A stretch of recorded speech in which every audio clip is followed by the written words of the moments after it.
어젯밤 발표된 더불어민주당 경선 결과에서 친문, 비명계 인사들이 대거 패배하면서 민주당 내부에선 술렁이는 기류가 감지됩니다.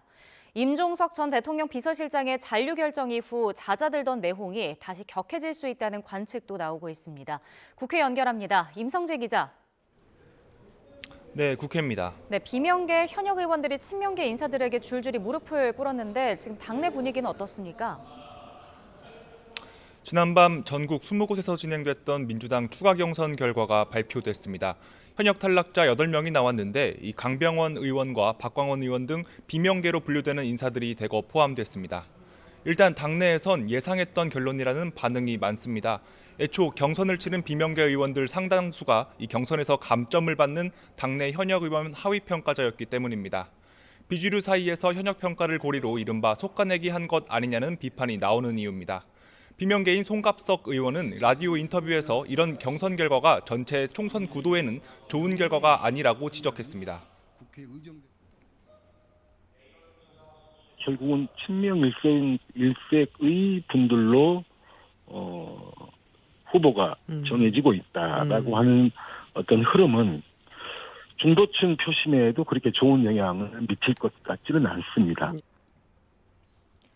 다만 경선 결과에 불복해 탈당으로 이어지는 사례는 제한적일 거란 전망이 우세합니다. 이 선거법상 당내 경선에 참여하면 무소속으로라도 같은 지역구에 출마할 수 없어서입니다.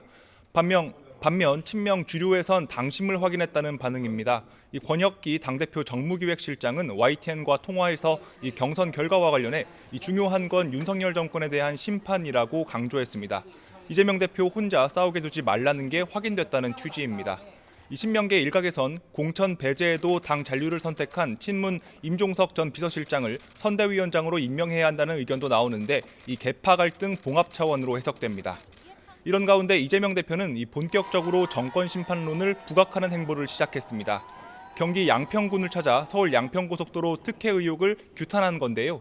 이 대여 공세를 강화하면서 이 공천 갈등으로 인한 내홍을 수습하고 이 단일 대우를 유지하려는 행보로 풀이됩니다. 네, 국민의힘 역시 현역 탈락자를 중심으로 공천 파열음이 나왔는데 추가 움직임이 있습니까? 비교적 조용한 공천을 치렀던 국민의힘도 막판에 공천 잡음이 불거졌습니다. 이 서울 강남권과 대구 지역 등 이 당 강세 지역의 현역 탈락자를 중심으로 반발이 나온 건데요.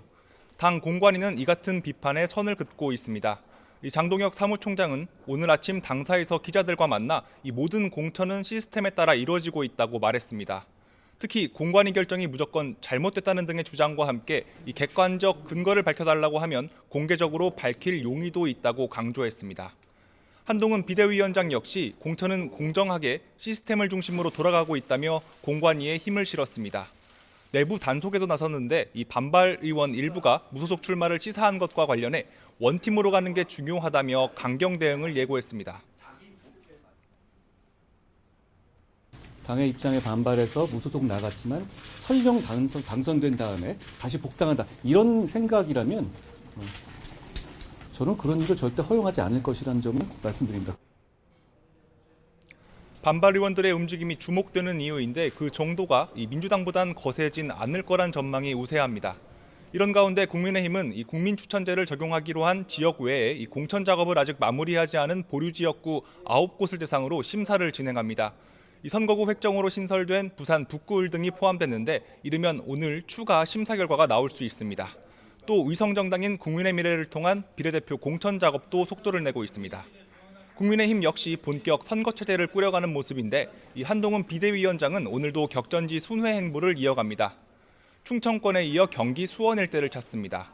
지난 총선에서 더불어민주당에 의석을 내준 이 경기도 정치 1번지를 탈환하겠다는 강한 의지를 피력하는 것으로 보입니다. 지금까지 국회에서 전해드렸습니다.